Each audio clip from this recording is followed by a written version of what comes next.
which needs a little more explanation. The next sentence is, the one whom we adore as the mother is the divine conscious force that dominates all existence. One, and yet so many-sided, that to follow her movement is impossible even for the quickest mind and for the freest and most vast intelligence. Well, if you have the text before you, you will see one thing. He writes the word one with a capital O. He says, the one whom we adore as the mother. So it is not just any ordinary or anyone. He is referring to the one supreme Aditi. He says, now what is this Aditi? The one whom we adore as the mother or the Aditi, is the divine conscious force. Now this is an interesting thing. He is saying it is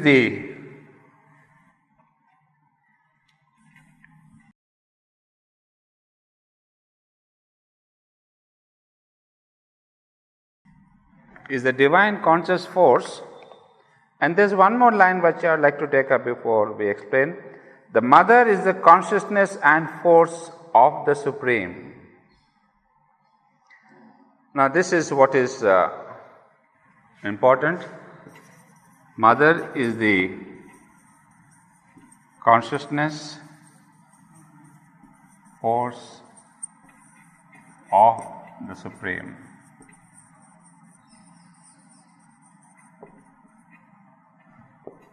This is one sentence. And the other one, the first one is, the one whom we adore as the mother is the divine conscious force.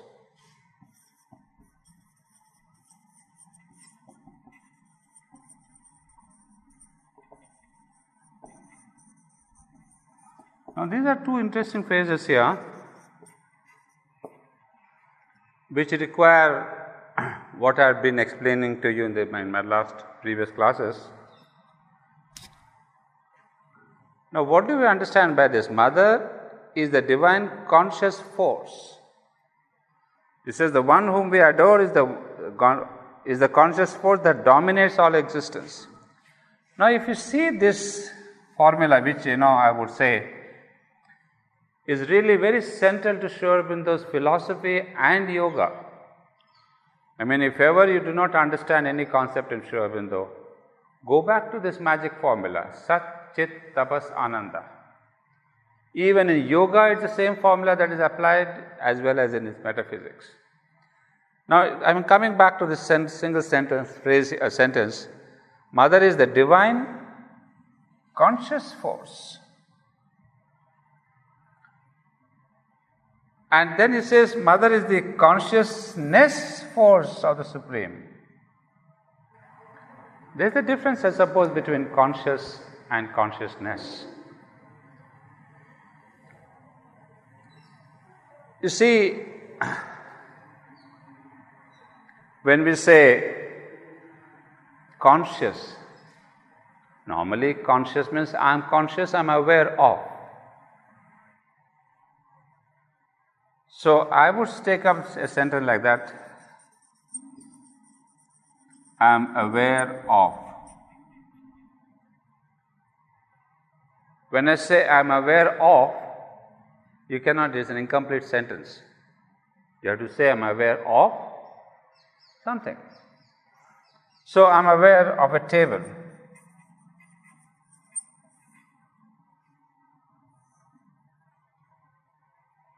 What does it mean here?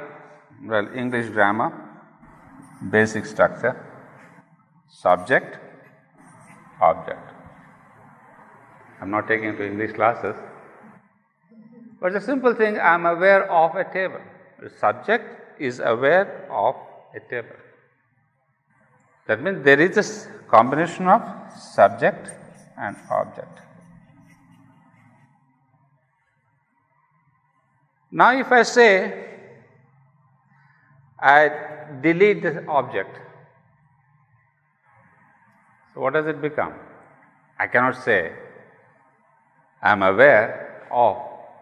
There is no object. So if there is no object, what is your state of consciousness when you say I am aware?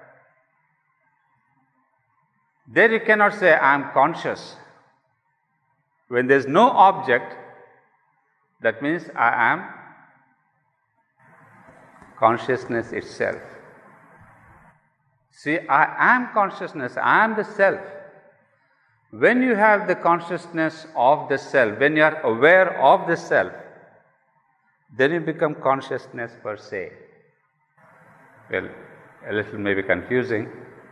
To put it more simple, that means as long as you are aware of an object, you are in the lower consciousness. You are in the subject-object consciousness of division. But when the object is gone, how does it go? The world doesn't vanish, cannot vanish. But there's the other way around, what the Vedas tell us, that I, the self, I become part of the object. Or the other way around better is, the object becomes part of the self. Aham Brahmasmi. I am the Brahman. Soham. I am He. So when can the Upanishads say I am Brahman, I am the self? Because there is no consciousness of object. So this is the Vedanta which tells us that I am the whole world. There is no subject-object consciousness there. There is only the subject. So I am giving you this simple English example to drive you to these two phrases here.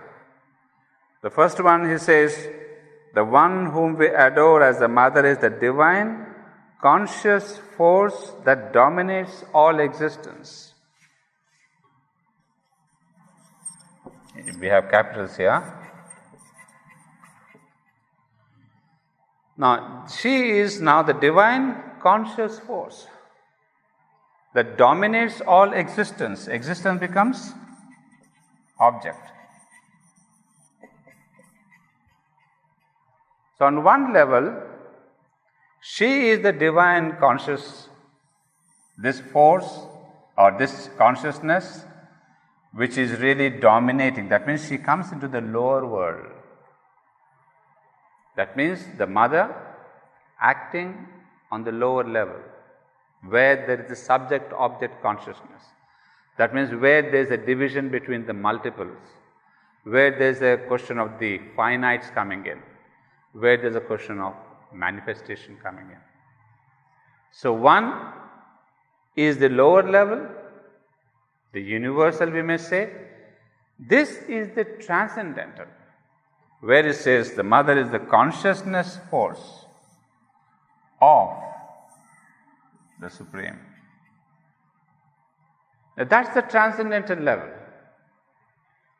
Now you see, when we said, you have seen this simple formula, as I said, this is my magic formula for understanding everything in Sri Aurobindo.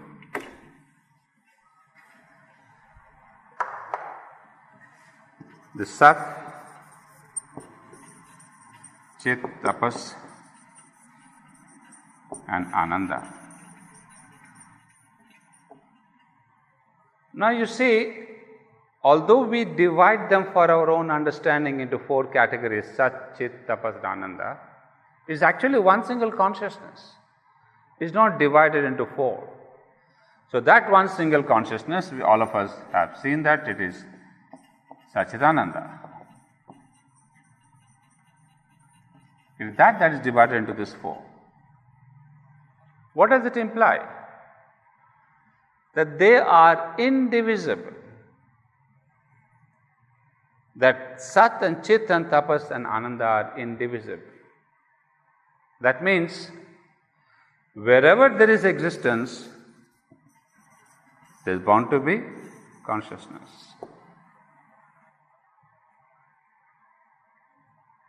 And existence means what? Say, all of you see this duster.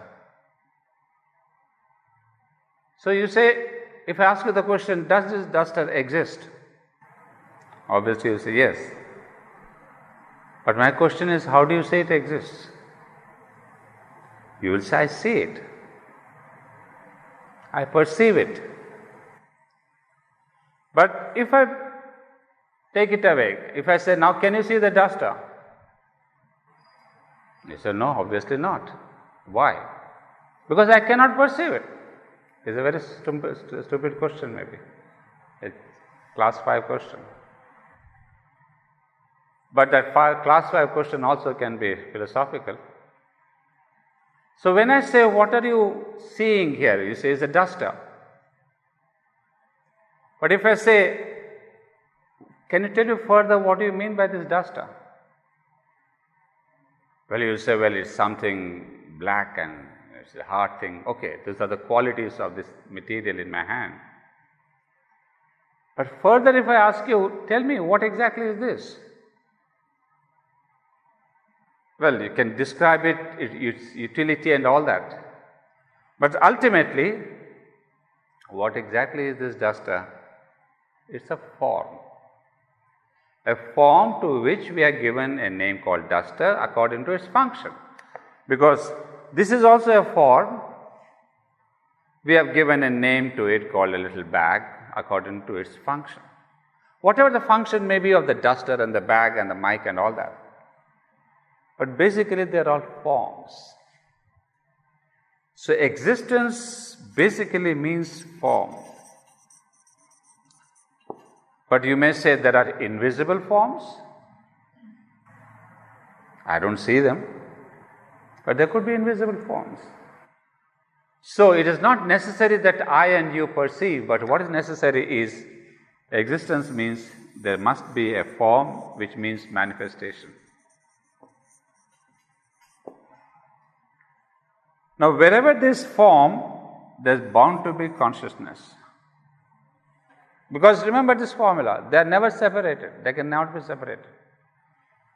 So there's got to be consciousness in every form. It may not be the same intensity of consciousness,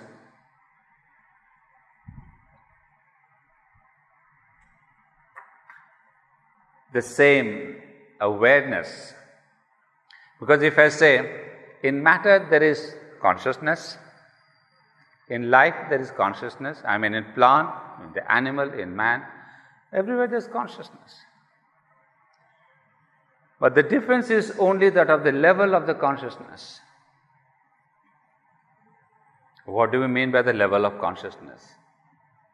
Are we anywhere superior to the consciousness that is there in the plant or the animal or the ant or the flower? Well, man thinks, yes, he is superior to the animal.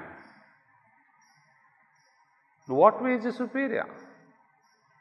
Is the consciousness in matter any way lesser than the consciousness in man? I don't think so. It's the same consciousness.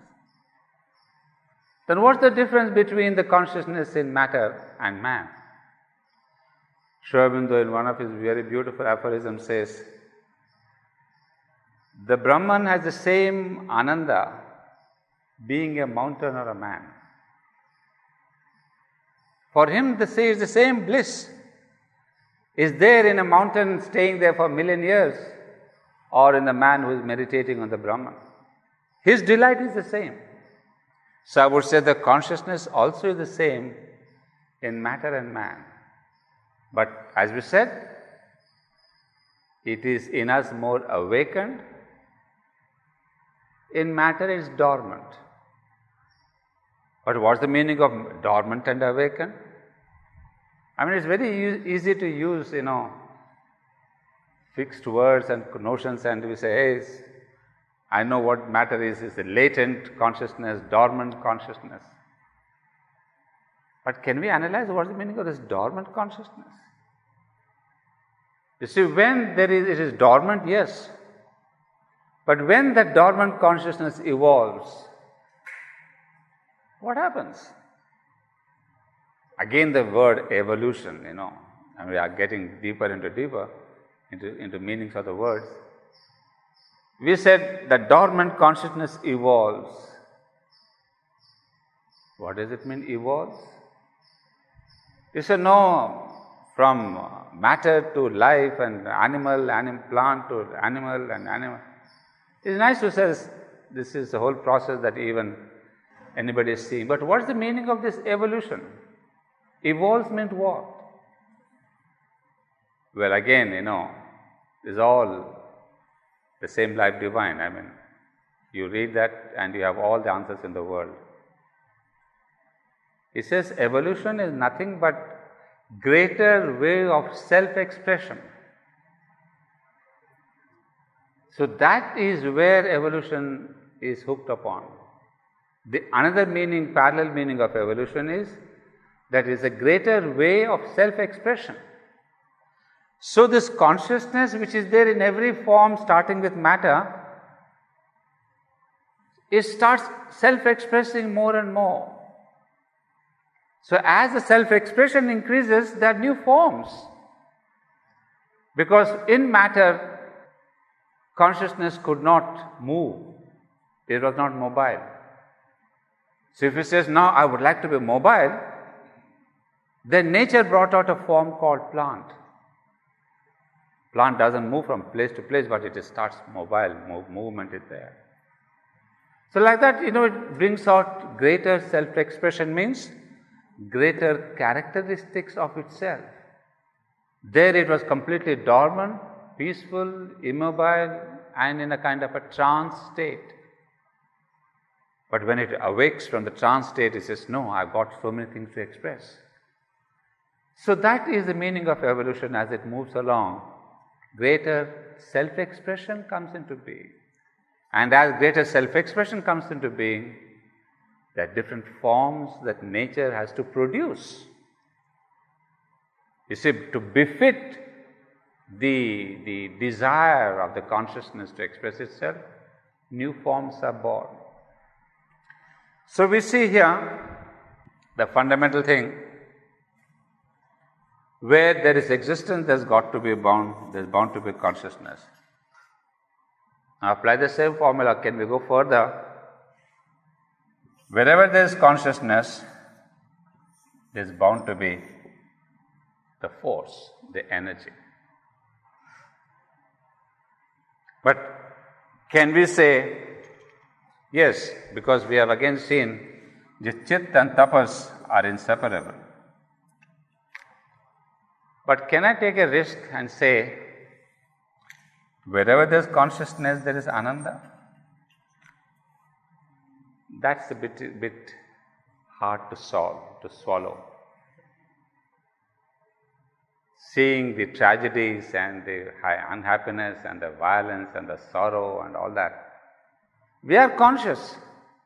But are we in a condition of bliss? Nowhere near. You have bliss, the human consciousness. Well, you may not have bliss. Well, whatever your consciousness, you have Ananda in front of you, but not bliss surely.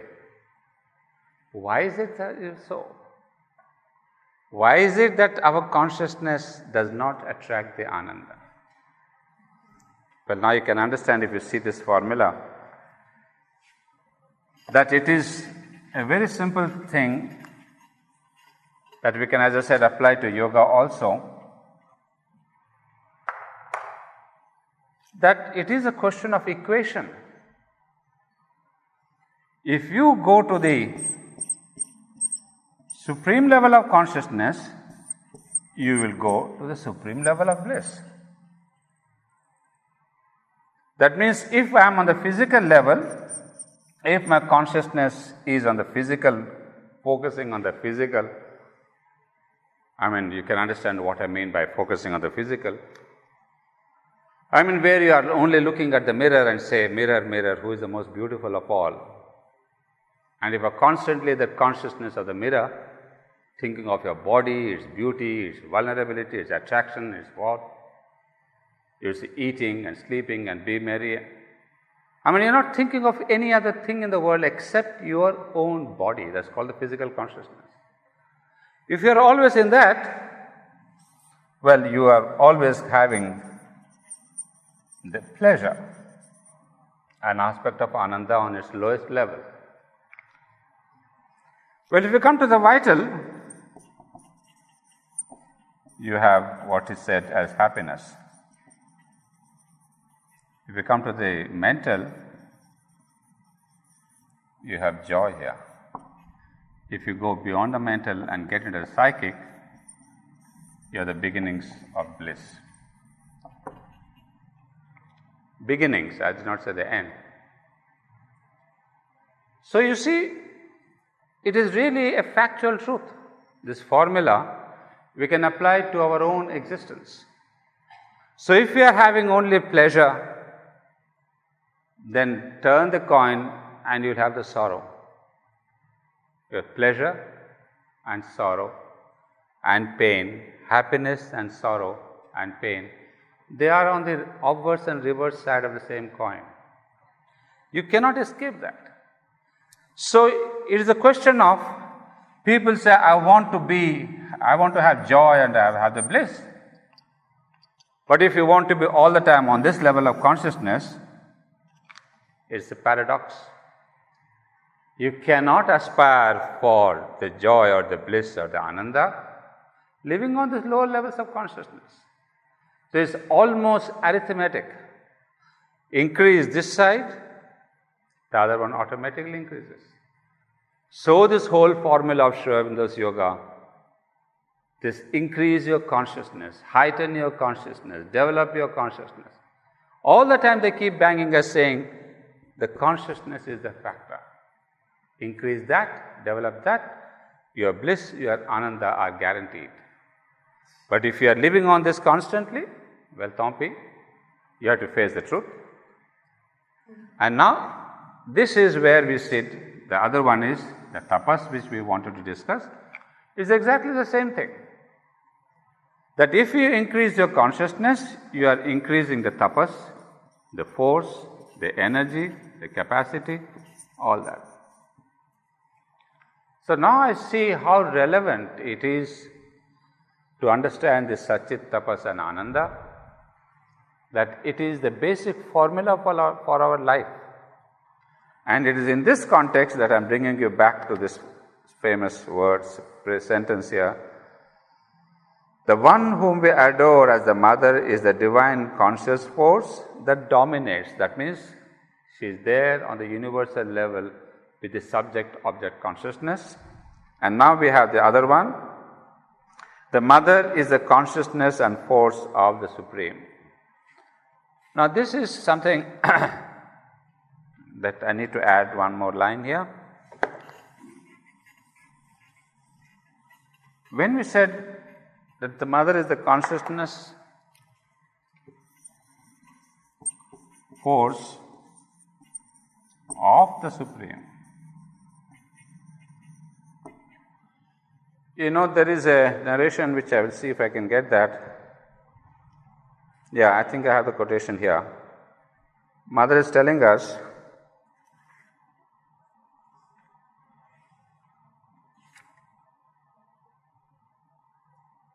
well, I'll give you just the quotation, the longer one I'll give later. When he, the Supreme Lord, decided that there should be a world, he first brought forth the knowledge of the world and the power to make it, and that is me. And then he commanded me to make the world. So this is, she says, the Supreme Satchitananda, he brought forth the Chit, which is the knowledge or the consciousness. And then it says, and she says, of the world and the power to make it, and that is me. So this is that me, what the mother says, is the consciousness force off.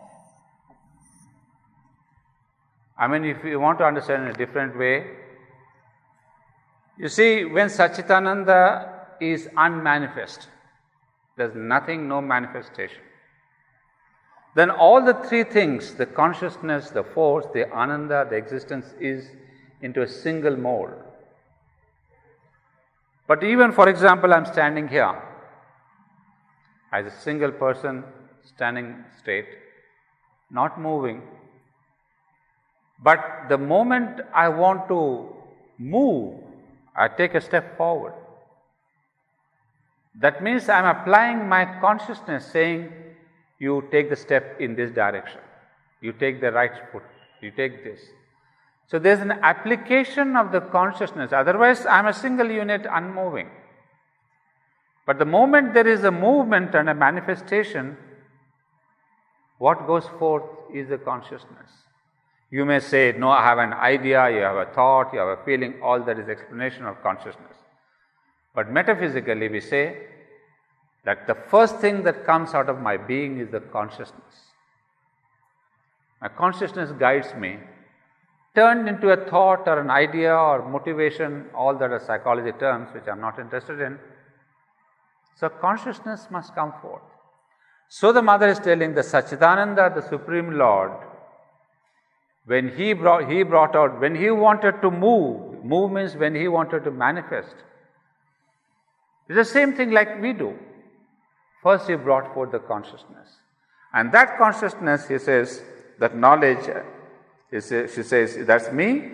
And then he commanded me to make the world. And that's where the creation begins. That's why the word here, consciousness of, is of so much importance. It is not consciousness of something else. And by the way, you cannot have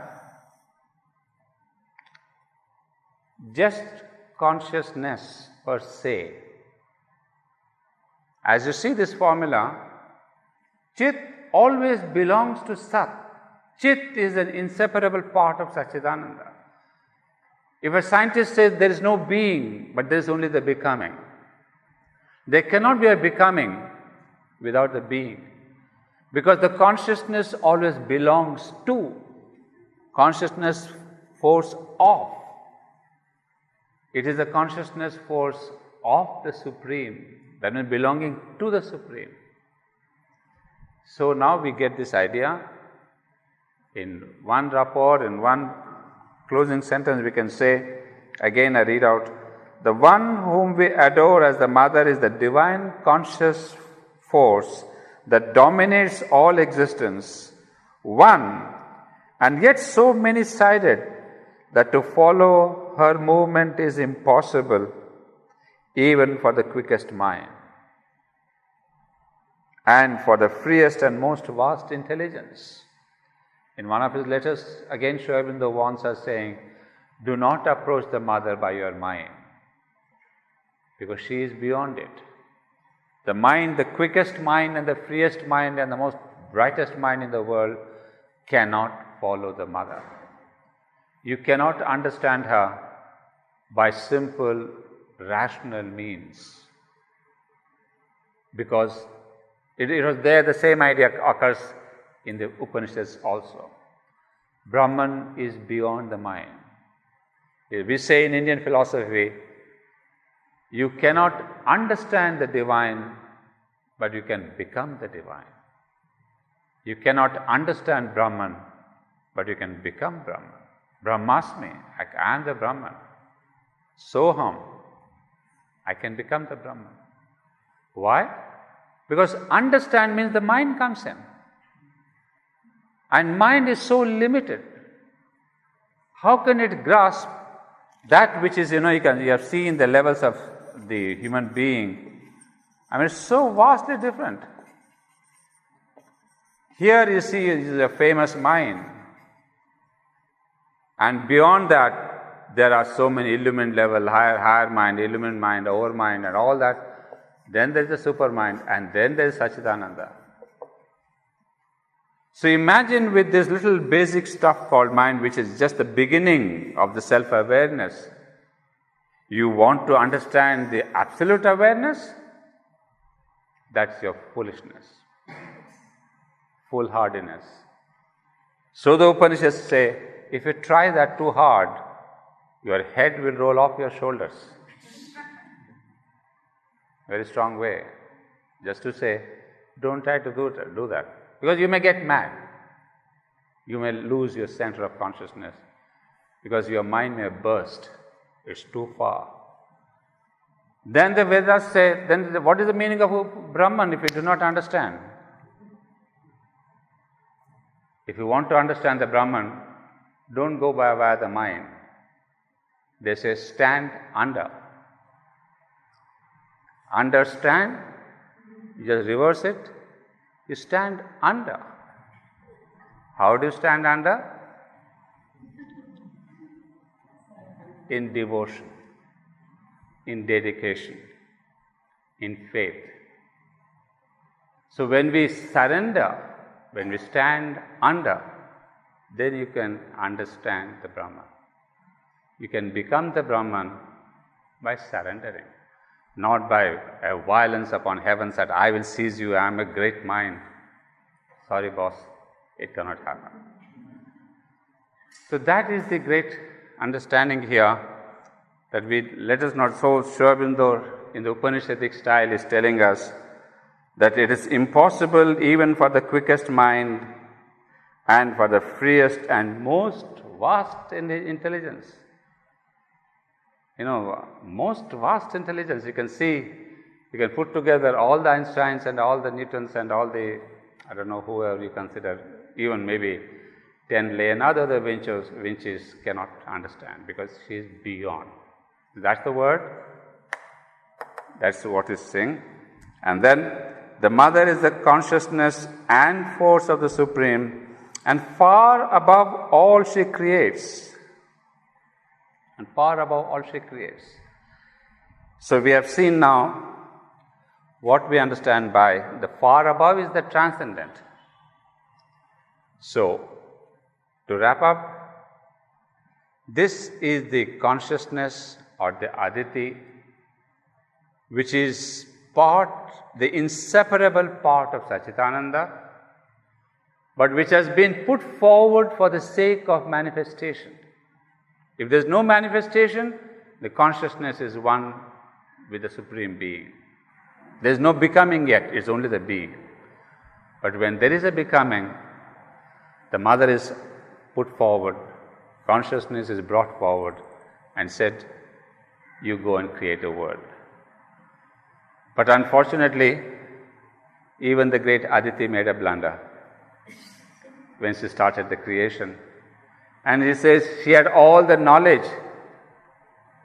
And unfortunately, even there's a big blunder. And the manifestation got created, and what we get, instead of the Godheads, we get the falsehoods.